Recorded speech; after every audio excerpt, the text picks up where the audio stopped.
Bismillahirrahmanirrahim. Assalamualaikum warahmatullahi wabarakatuh. Alhamdulillahi rabbil alamin. Nasta'inu ala umuri dunya waddin. Wassalatu wassalamu ala ashrafil anbiya'i wal mursalin. Alhamdulillahi rabbil alamin. Alhamdulillahi rabbil alamin. Jamaah fillah kaum muslimin wal muslimat. Alhamdulillah kita ke puasa hari 19.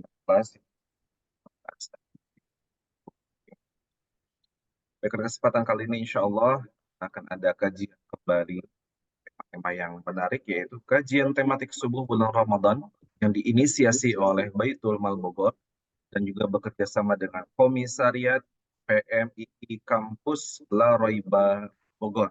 Alhamdulillahirrahmanirrahim. Sekarang Ustaz sudah hadir. Sekarang menunjukkan waktu pukul 5:25. Menyingkat waktu dan tempat saya serahkan kepada Ustaz.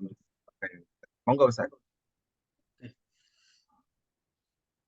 Bismillahirrahmanirrahim. Alhamdulillahirabbil alamin wassalatu wassalamu ala asyrafil anbiya'i wal mursalin sayyidina Muhammadin wa ala alihi wa sahbihi ajma'in, amma ba'd. Alhamdulillah,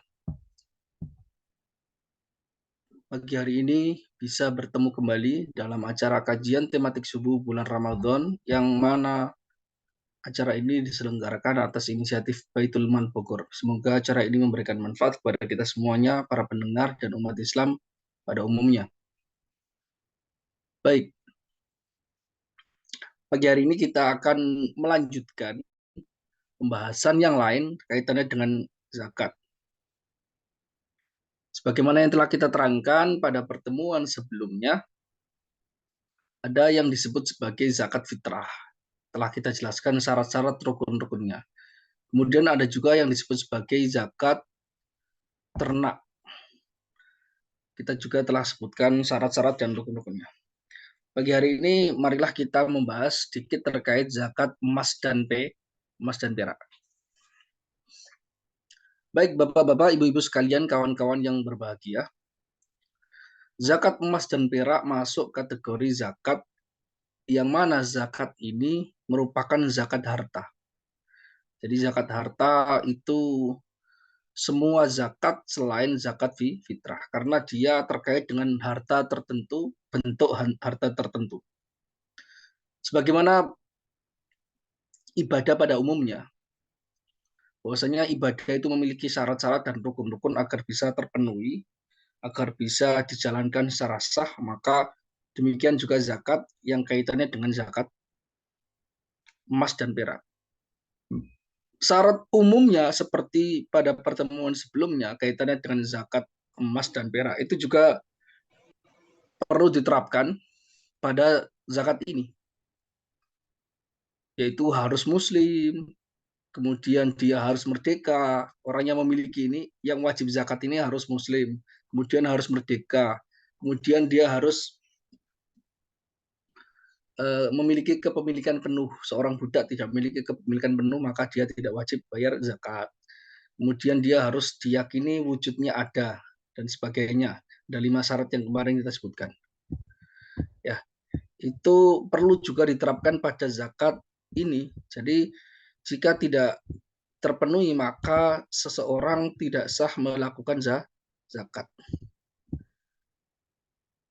Kemudian juga syarat yang lain itu harus hartanya tertentu, barangnya itu tertentu. Jadi emas dan perak yang mana yang mau dihitung sebagai zakat. Ya. Kemudian kita membahas terkait syarat spesifik dari zakat emas dan perak yang mana ini tidak dimiliki, syarat-syarat ini tidak dibebankan pada zakat yang lainnya. Apa saja itu? Pertama,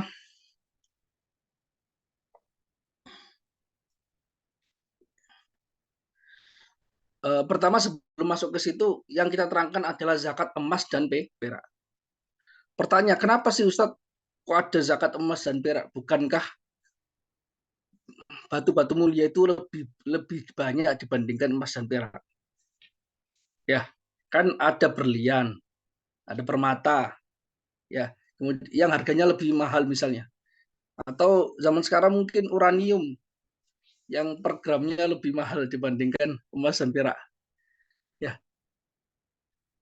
ya banyak sekali. Atau timah, nikel. Itu kan bukan emas dan perak, tapi kenapa spesifiknya di dalam agama ini hanya emas dan perak? Jawabannya adalah karena zakat itu termasuk ajaran di dalam Islam yang tidak diketahui secara pasti. Detail hikmahnya atau alasan logisnya bagaimana? Kenapa harus ini, kenapa harus itu? Karena ternyata argumentasi terkait wajibnya ini itu langsung dari sabda Rasul Shallallahu Alaihi Wasallam, jelas dan nyata, jelas dan nyata. Adzhab bidzab wal fiddah bil fiddah wal kail bil kail wal burru bil burri dan seterusnya. Itu jelas mengatakan, Rasul mengatakan masalan bimithlin. Itu harus demikian. Jadi ada syarat atau ada argumentasi dari hadis yang spesifik. Sebagaimana saya katakan kemarin, takaran-takaran zakat ternak itu spesifik disebutkan oleh Rasul sehingga tidak pernah ada khilafiyah antar mazhab dalam persoalan ini. Karena itu juga emas dan perak itu disebutkan. Minimal di dalam mazhab Syafi'i, zakat emas dan perak ini tidak bisa dianalogikan ke barang yang lainnya. Karena itu di dalam mazhab Syafi'i yang kaitannya dengan logam seperti ini, mineral seperti ini, yang masuk zakat itu adalah emas dan perak. Selebihnya tidak. Loh, nggak adil Ustaz. Ada orang lebih kaya, pakai timah, korupsinya sampai 271 triliun, tapi dia kan nggak punya emas. Ada timah saja. Ya, misalnya. Lah, itu gimana? Loh, itu beda lagi. Nanti ceritanya dia kena zakat yang lain. Kalau dia dagang berarti zakat tijarah gitu loh. Tapi ini khusus spesifik emas dan perak. Kalau ada orang memiliki emas dan perak secara spesifik, maka dia masuk ke kategori zakat emas dan perak. Oke. Nanti juga ada kaitannya dengan apakah uh, uang fiat yang kita pegang itu juga kena zakat dan sebagainya. Dianalogikan dengan emas dan perak atau bagaimana, itu nanti kita bahas. Oke, syarat pertama harus terjadi haul. Haul itu sudah berlangsung selama 1 tahun. Kepemilikan yang dipegang oleh seseorang ini, emas dan peraknya ini, harus sudah dimiliki secara penuh dia selama 1 tahun. Contohnya dia dapat warisan, tiba-tiba dapat warisan emas dan perak, jumlahnya 1 kilo misalnya, 1 kilo emas. Lah terus tahun depannya pas setelah kepemilikannya sah, dihitung dari situ 1 tahun ke depan itu langsung berarti dia sudah haul, artinya sudah wajib mengeluarkan zakat emas dan perak. Jelas ya? Kemudian syarat berikutnya adalah mencapai nisab, yaitu takaran berapa kepemilikan emas dan kepemilikan perak yang mulai terkena wajib zakat. Dan ini juga sudah disebutkan oleh Rasul Shallallahu Alaihi Wasallam secara spesifik. Isruna mithqalan fil zahab, 20 mithqal di dalam emas. Nah, 20 mithqal itu berapa? Kalau dalam hitungan sekarang itu 85 gram. Orang memiliki 85 gram emas dan itu dimiliki ya selama 1 tahun, itu kena zakat. Nanti ada syarat yang lainnya. Nah terus memiliki kalung dan sebagainya, gelang dan sebagainya, itu nanti akan diperinci. Itu hitungannya apakah semua emas dan perak kepemilikan kita masuk ke zakat atau tidak, itu nanti. Lah 85 gram, kalau peraknya itu 200 dirham. 200 dirham kalau dalam timbangan sekarang itu 894 gram. 894 gram. Orang yang memiliki 894 gram selama 1 tahun, maka dia wajib zakat. Zakat perak. Zakat emas berarti 85 gram. Ustaz, terus bagaimana ini? Apakah zakatnya ini hanya melihat itu? Kan emas kan banyak ragamnya. Ada emas 20 karat, ya. Ada emas 24 karat, 22 karat, dan sebagainya. Apakah seluruhnya sama tetap dizakati walaupun dia karatnya itu berlainan? Oh tidak, tidak. Jadi begini, yang disebut sebagai 85 gram adalah nisabnya emas, taruhlah emas, atau 894 gram perak, itu adalah emas murni sama perak murni. Benar-benar murni, berarti hitungannya sekarang 24 karat. Tapi susah, saya punyanya cuma 22 karat, Ustaz. Nah, kalau 22 karat, taruhlah 22 karat, maka kelebihan kekurangan karatnya itu dihitung. Berarti kalau dia memiliki 22 karat misalnya, maka 85 gram yang dia miliki, 22 karat itu belum nisab. Pasti belum nih nisab. Maka perlu dilengkapi kepemilikannya. Bisa jadi nanti saya belum ngitungnya. Bisa jadi dia 100 gram baru masuk nisab. Pokoknya hitungannya harus 85 gram emas yang murni. Taruhlah harga. Taruhlah pakai patokan harga. Ya. Dan faktanya zaman sekarang itu nyaris bisa dipastikan misalnya emas antam ya. Setahu saya itu kalau misalnya dia mencetak emas-emas batangan yang 24 karat itu biasa 24 karat.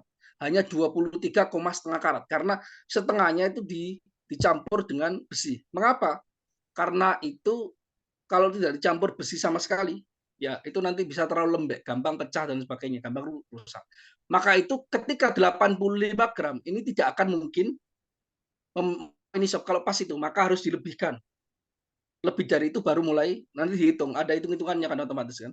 Nah, pokoknya ketentuan agama harus 24 karat dan itu 85 gram kalau emas. Kalau peraknya yang murni juga 894 gram dan itu murni juga. Kalau kurang dari situ maka dilengkapi. Ya, demikian. Terus yang dizakati apakah emas batangan, apakah emas yang merupakan perhiasan, ataukah biji emas? Ataukah biji emas? Ini pertanyaan kan? Ya.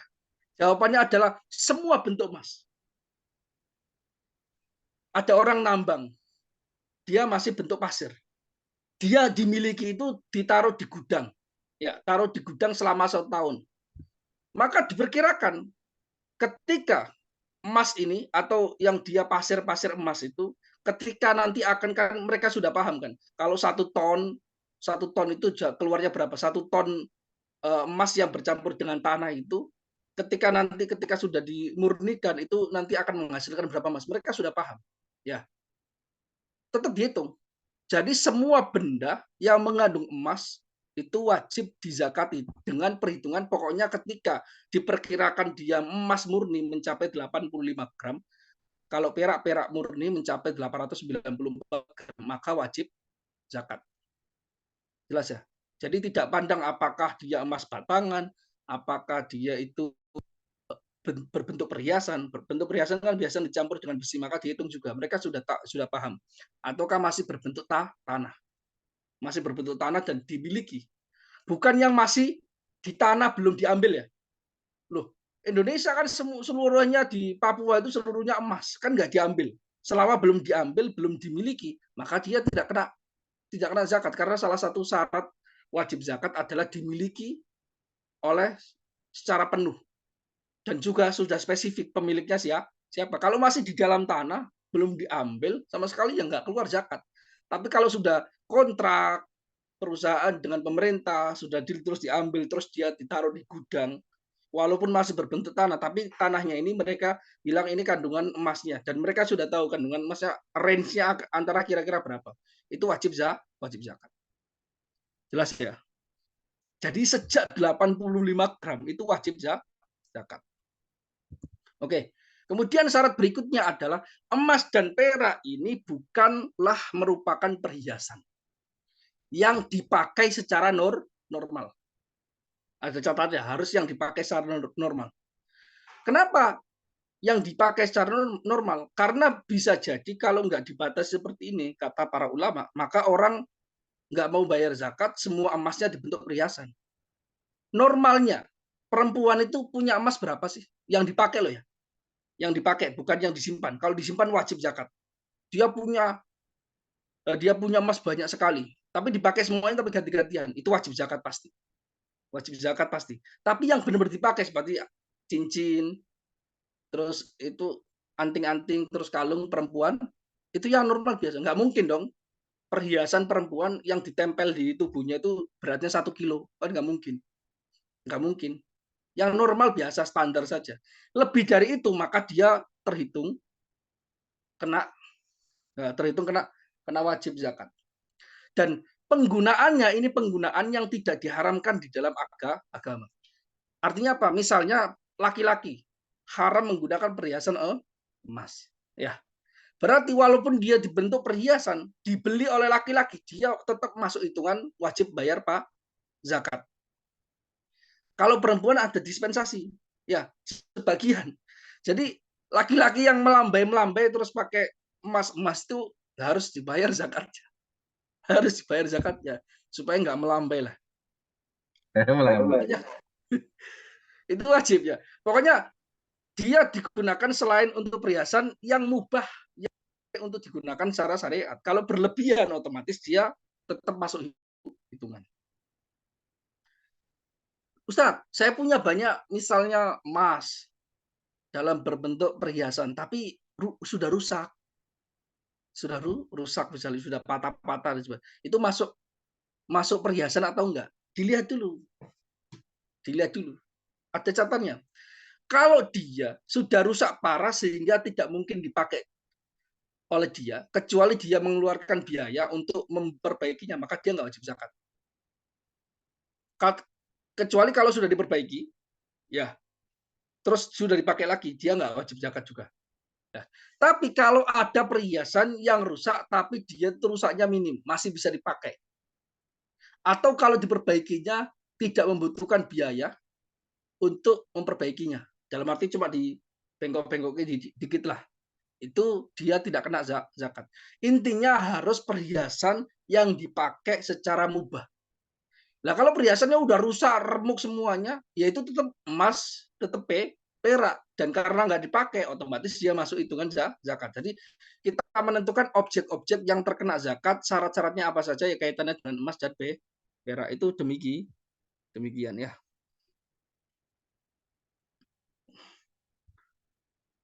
Oke. Kemudian kita berbicara soal kadar yang perlu dikeluarkan kaitannya dengan zakat emas dan perak ya. Zakat emas dan perak itu kadarnya berapa yang dikeluarkan? Tadi kan 85 gram nisabnya kalau emas yang murni dan 894 gram perak yang murni. Ya, terus bagaimana? Ya, bagaimana yang dikeluarkan? Yang dikeluarkan adalah rubu'ul usyur. 1/4 dari 10 berarti 2,5%. 2,5%. Rubu'ul usyur. 1/4. Oh enggak, iya ya. 20% ya. Rubu'ul usyur.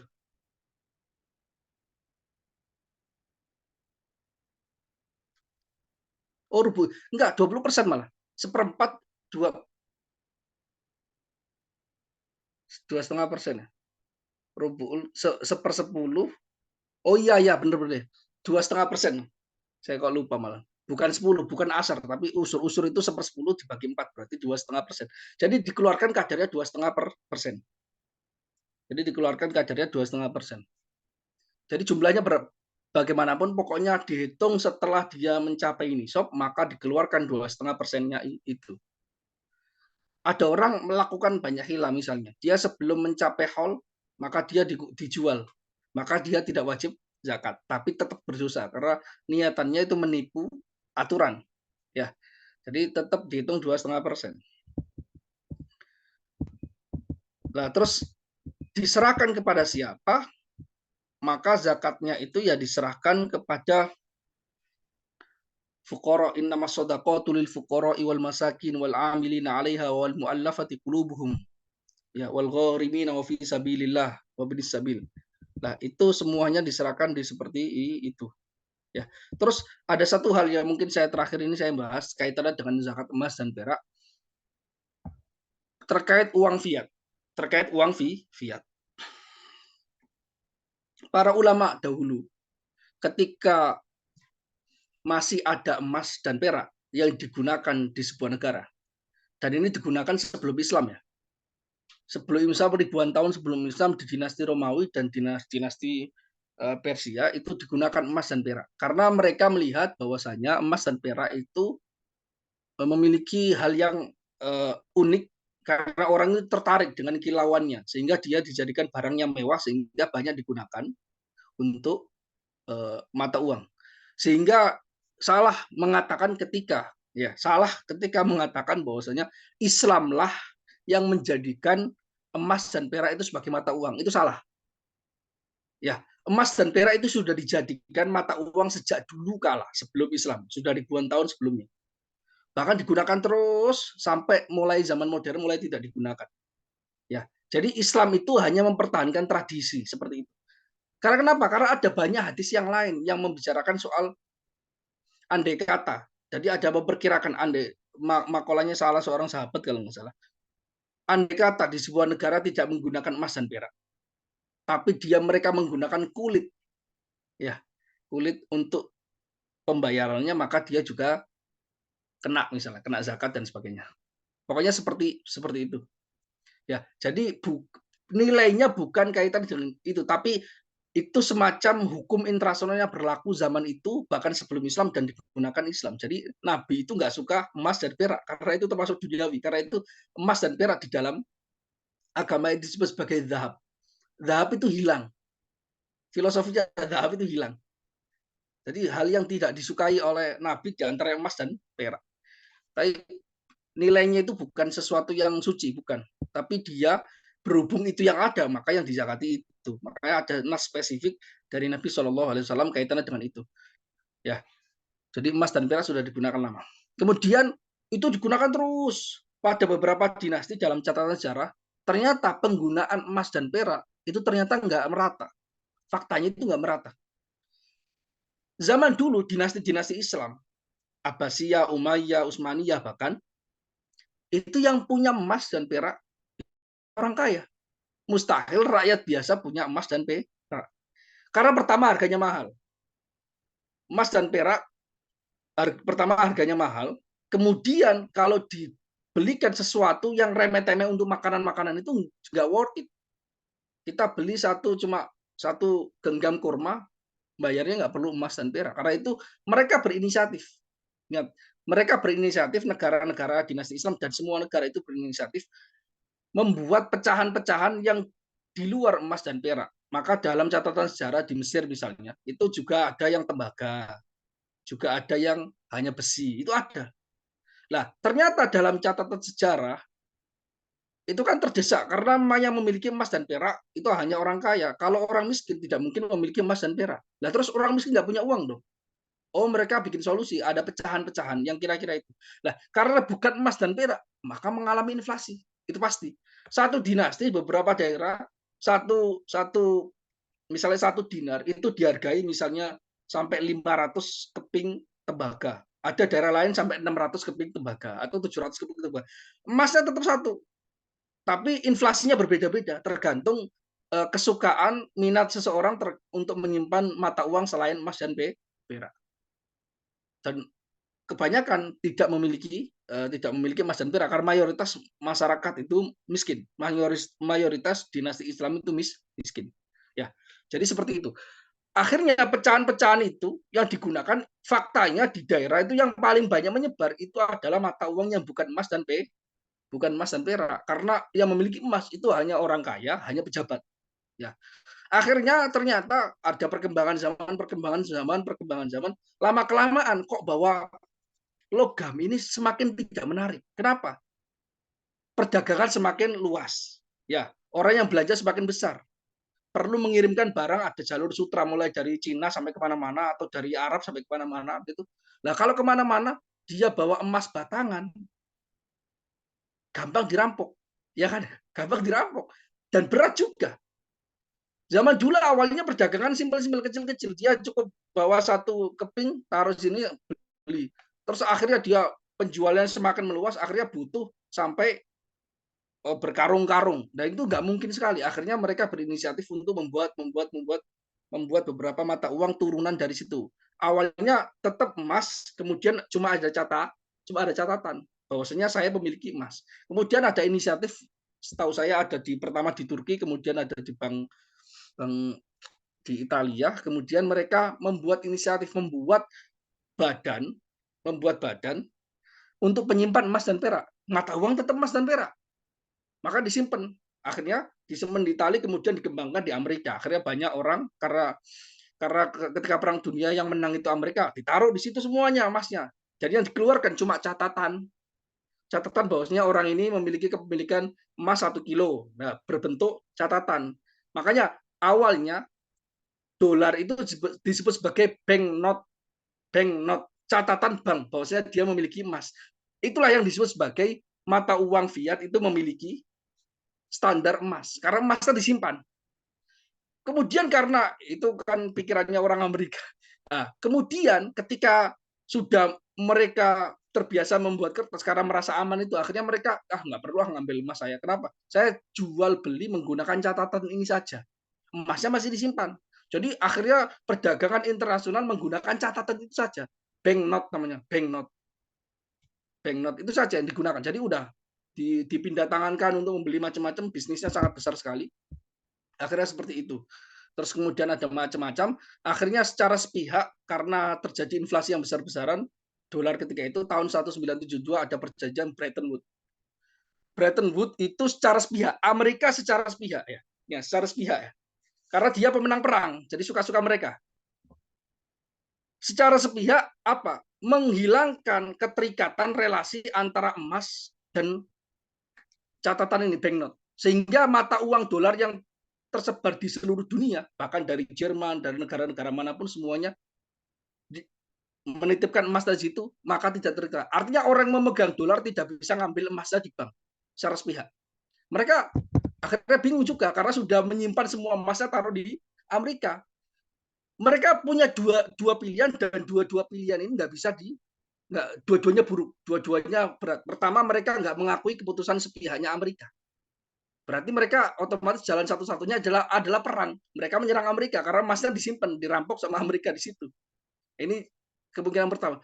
Kedua, mereka terpaksa mengakui bahwasanya emas dolar yang dimiliki oleh mereka itu adalah mata uang itu sendiri, tidak terikat emas. Jadi mereka tetap menggunakan itu. Akhirnya terpaksa mereka menggunakan pilihan yang kedua, yaitu tetap menggunakan dolar ini. Sehingga dolar itu menyebar ke seluruh dunia, secara otomatis menggantikan peran emas dan perak secara sepihak. Awalnya secara sepihak, akhirnya secara keterpaksaan demikian. Akhirnya hukumnya itu berbeda. Akhirnya para ulama ketika mulai 1972 itu mulai berbeda pendapat kaitannya apakah emas yang uang fiat yang kita pegang, kertas atau koin apapun yang tidak mengandung emas dan tidak mengandung perak, itu masih memiliki hukum seperti emas dan perak kaitannya dengan zakat. Kenapa? Sudah dilepaskan, jaminan emasnya sudah dilepaskan. Nah, ini terjadi perdebatan. Banyak ulama dan mayoritas ulama yang memandang bahwasanya meskipun tidak ada jaminan emas dan peraknya, tapi memiliki fungsi yang mirip dengan emas dan perak, maka dia diwajib dizakati 2,5% juga kepemilikan mata uang fiat seperti fungsi emas dan perak pada umumnya. Sebagian ulama tidak. Karena emas dan perak disebutkan spesifik dan itu mengandung ilah yang qasirah dalam mazhab Syafi'iyah. Dan itu tidak bisa dianalogikan yang lain, maka dia tidak kena zakat. Tidak kena zakat emas dan perak, tapi kena zakat yang lain. Paham nggak? Jadi dia bukan tidak emas dan bukan barang ribawi. Kalau yang pertama, karena dia dianalogikan dengan emas dan perak, maka barang ribawi. Oke, akhirnya terjadi perdebatan. Akhirnya terjadi perdebatan antara satu lembaga dengan yang lain sampai sekarang belum terselesaikan, dan memang itu tidak ada masalah, perselisihan pendapat dalam persoalan ini tidak ada masalah. Yang penting bayar zakat. Kalaupun itu di atas namakan uang kepemilikan itu adalah kepemilikan emas dan perak, maka adalah misalnya 1 gram sekarang 1 juta misalnya. Kalau dia memiliki uang 85 juta dan itu mengendap selama setahun, maka keluar wajib zakat. Ya, seperti itu. Kalau mengikuti pendapat bosnya mata uang fiat sekarang itu juga keluar zakat. Kalau tidak, maka dia wajib bayar zakat yang lain, bukan wajib emas dan perak. Kalau menurut pendapat ulama yang lain. Jadi intinya kalau kita mengikuti pendapat dan itu standarnya DSN MUI Indonesia. Kepemilikan 85 juta yang mengendap selama 1 tahun itu wajib mengeluarkan 2,5%. Harus selama 1 tahun. Ya, itu yang perlu digunakan, perlu diterangkan. Dan pertanyaannya, kenapa Indonesia kok banyak orang masih miskin? Karena orang nggak bayar, banyak sekali nggak bayar pajak sekaligus zakat. Nah, kita taruhlah zakat lah. 85 juta. Seorang pengusaha punya uang 85 juta itu kecil sekali. Ratusan juta, miliaran, triliunan itu banyak. Karena mereka nggak mengeluarkan zakatnya 2,5% saja, maka banyak orang fakir miskin. Maka seperti yang saya katakan pada pertemuan sebelumnya, ketika ada di daerah Muslim, ada orang fakir, ada orang kelaparan, ada orang bahkan untuk memenuhi kehidupan sehari-hari itu tidak cukup, maka bisa dipastikan daerah situ, wilayah situ, negara situ banyak orang tidak bayar zakat yang wajib. Kenapa? Karena mustahil Allah mewajibkan sesuatu dan Allah tahu kalau itu tidak mencukupi. Allah tahu kalau ditunaikan zakatnya pasti mencukupi. Tapi ternyata nggak mencukupi, maka banyak orang yang tidak membayar zakat. Dan itu saja mungkin, terima kasih, semoga bisa dipahami. Silakan kalau ada pertanyaan. Dan terkait dengan masalah devisa negara, eh, eh, apa namanya, mulai dari Bretton Woods pada tahun 1972 kan orang-orang sudah jarang menggunakan emas sebagai alat tukar. Kemudian emas hanya disimpan sebagai devisa negara. Pertanyaan saya adalah, apakah zakat ini untuk emas dan perak ini kenanya hanya personal atau sudah kena kepada lembaga sebuah negara? Jadi misalkan negara juga wajib zakat untuk masyarakatnya sendiri. Semuanya kena. Semuanya kena. Jadi pokoknya kepemilikan emas, baik itu emasnya digunakan untuk mata uang atau tidak digunakan untuk mata uang, artinya disimpan saja, itu 2,5% harus dikeluarkan. Artinya itu zaman sekarang itu modelnya kalau kita bahasakan, oh kok aneh sih Ustadz, kan negara itu punya perlu untuk memiliki cadangan emas misalnya, cadangan emas disimpan di sebuah negara untuk stabilitas, untuk jaga-jaga, meskipun itu bukan mewakili mata uang fiat zaman sekarang kan, tapi itu jaga-jaga. Kok dikeluarkan zakatnya sih? Iya, kenapa? Karena itu logikanya itu sama dengan CSR. CSR perusahaan yang memiliki keuntungan sekian sekian sekian, dia wajib mengeluarkan CSR-nya. Kalau tidak dia akan di penjara, dihukum dan sebagainya. Demikian juga sebenarnya logika yang bermain kaitannya dengan zakat emas dan perak ini. Kepemilikan berapapun dan itu yang penting terpenuhi syaratnya, maka dikeluarkan zakatnya. Karena karakternya uang itu sama dengan air. Ketika dia diam, tidak bergerak, dia masih rusak. Jumut. Iya kan? Dan banyak sekali hadis-hadis yang jelas-jelas secara jelas mengancam, dan juga di dalam Al-Quran jelas mengancam orang yang menimbun emas, maka dia pasti masuk, maksudnya dia diberikan azab, dia itu dosa yang besar, menimbun emas. Kenapa? Karena tidak dikeluarkan zakatnya. Kepemilikan emas di suatu negara juga harus dikeluarkan zakatnya 2,5%. Dengan berbentuk apapun boleh lah, bisa dibagikan ke bansos, bisa dibagikan ke apapun. Yang penting harus dikeluarkan. Ya semacam CSR saja, mau nggak mau pokoknya harus keluar, kalau nggak seperti itu. Jadi demikian kira-kira ya. Emas khusus perhiasan yang dimiliki oleh personal, khususnya mungkin ini biasanya ibu-ibu atau perempuan yang biasa mengkoleksi emas. Ya, Tapi kan tidak semua perhiasan, apakah itu cincin, anting, gelang, kalung, memiliki muatan emas murni. Dalam ya, artian, banyak yang dijual di toko emas itu ada yang campuran, Ustaz. Kayak misalkan komposisi emasnya 60%, nah sisanya apa? Gimana itu? ya itu tetap seperti yang saya katakan tadi, itu tetap dihitung sesuai dengan emas murni. Kalau dia punya perhiasan beratnya 85 gram, bisa dipastikan dia bukan, nggak kena nisab, belum mencapai nisab. Kenapa? Karena pasti ada campurannya. Maka ketika beli emas kan ada suratnya, ini berapa berapa berapa karatnya. Nah, dari karatnya itu dihitung. Oh, ini cuma 20 karat misalnya. Berarti sisanya 4 karat, berarti dilebihkan dari kelebihan dia punya perhiasan yang lain yang melebihi 85 gram otomatis. Bisa jadi 100 gram baru dia wajib zakat. Itu kalau perhiasan yang tidak dipakai atau yang disimpan. Kalau perhiasan nggak kena zakat, nggak dihitung sama sekali. Oh, Ya, kalau perhiasan nggak dihitung, tidak masuk objek zakat. Tapi dengan kadarnya normal, bukan berarti dia meskipun dia punya kotak simpanan emas, yang normal perempuan nyimpan berapa sih? Ya normalnya, bukan nggak terlalu berlebihan, juga nggak terlalu sedikit, tapi normalnya berapa? Taruhlah berapa lah. Nah itu yang dipakai meskipun nggak harus dipakai tiap hari ya, ganti-ganti nggak ada masalah. Tapi yang sekira orang melihat bahwasanya ini nggak berlebihan. Kalau kepemilikan sampai satu karung emas itu katanya semuanya perhiasan ya nggak normal itu, tetap kena zakat sebagiannya. Maka yang normal itu dikeluarkan. Hanya yang normal saja, ukuran normal, secara uruf, secara kebiasaan itu saja yang tidak kena zakat. Selebihnya itu dihitung.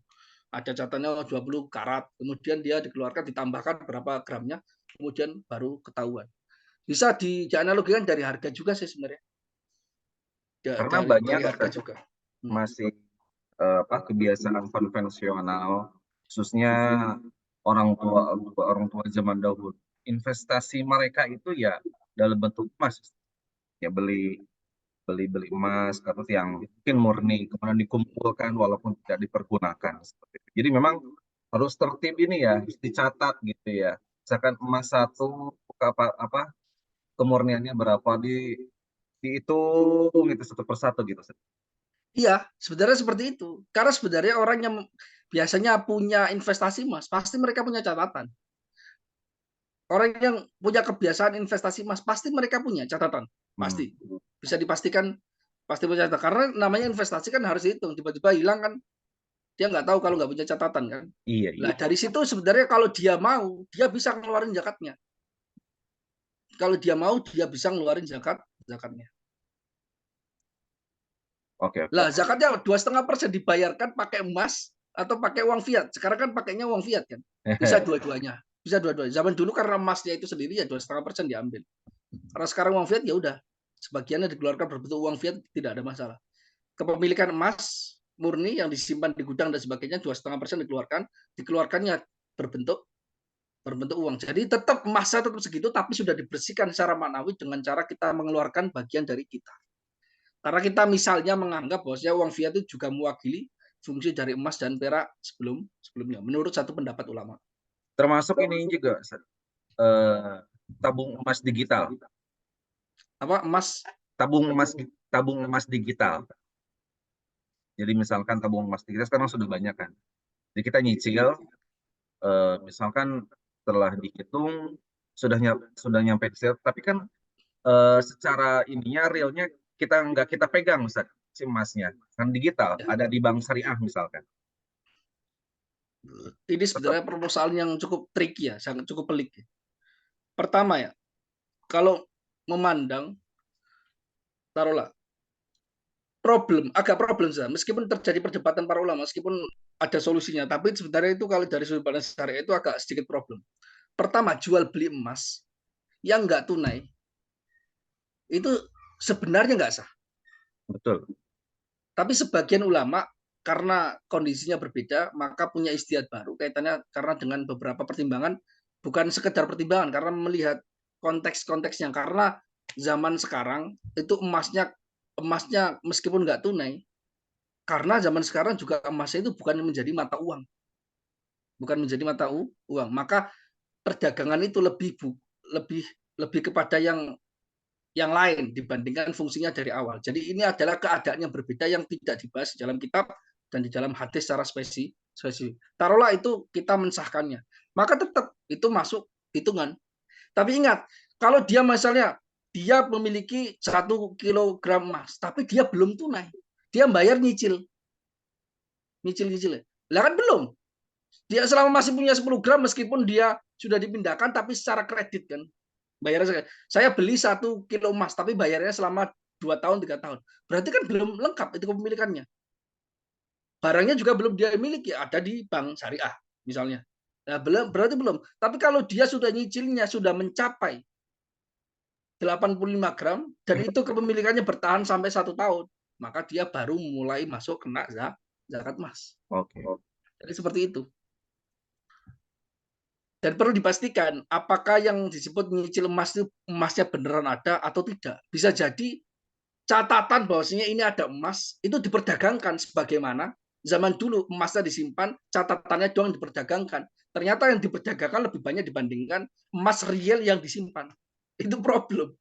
Jadi Makanya sebenarnya uang ya. fiat itu munculnya gara-gara apa? Satu sebenarnya, ketamakan manusia. Kenapa kita beralih dari emas kepada uang fiat? Ya karena terlalu banyak manusia, terlalu banyak orang tamak. Akhirnya dia memperdagangkan sesuatu yang nggak real. Dari apa? Itu catatannya diperdagangkan, emasnya belum tentu. Jadi ketika dibandingkan, oh ternyata catatannya lebih banyak dibandingkan emas yang tersedia. Bisa jadi jual beli emas yang nggak tunai itu bisa jadi ke situ kalau tidak ada badan yang benar-benar mengawasi seperti itu. Betul, betul. Itu problem, memang problem. Kan ayat Al-Quran kan jelas. Zaharul fasad fil barri wal bahr bima kasabat aydin nas. Kerusakan muka bumi di lautan, di langit itu gara-gara manusia sendiri.